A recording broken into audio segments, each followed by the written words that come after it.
ഈ തന്ത്രിയുടെ അവസ്ഥയിൽ വലിയ തരത്തിൽ വിമർശനം വരും. കാരണം തന്ത്രിയെ അറസ്റ്റ് ചെയ്തുകൊണ്ട് മുൻ മന്ത്രി അടക്കം രക്ഷിക്കാനുള്ള ശ്രമമാണ് നടക്കുന്നതൊക്കെ വിമർശനം വരുന്നത്.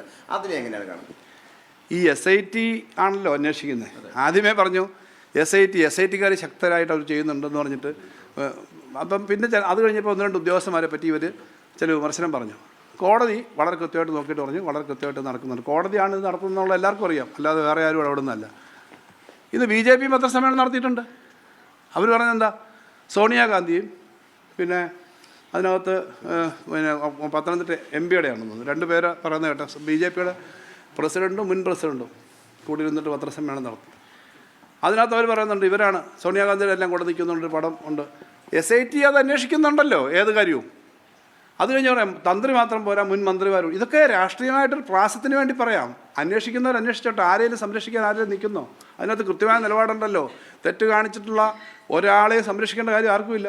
എന്തിനാ അതിൻ്റെ കാര്യത്തിനകത്ത് പിന്നെ ഇങ്ങനെ ആളുകളെ അറസ്റ്റ് ചെയ്യണമെന്ന് പറയുന്നത്? അപ്പോൾ BJP പറയുന്നു അങ്ങോട്ട് വിട്, ഞങ്ങൾ അന്വേഷിക്കാം, ഞങ്ങൾ തന്നെ എടുക്കാമെന്ന്. ഇവിടെ കോൺഗ്രസ് പറയുന്നു ദാ ഇന്നയാളെ എടുക്കണം. അതൊന്നും അല്ല അന്വേഷണം, അതൊന്നും ഒരു ശരിയായ രീതിയില്ല. അപ്പം ഇക്കാര്യത്തിൽ തന്നെ ഈ പിന്നെ ഭരണപക്ഷം അല്ലാത്ത 2 പാർട്ടികളാണല്ലോ BJPയും കോൺഗ്രസും.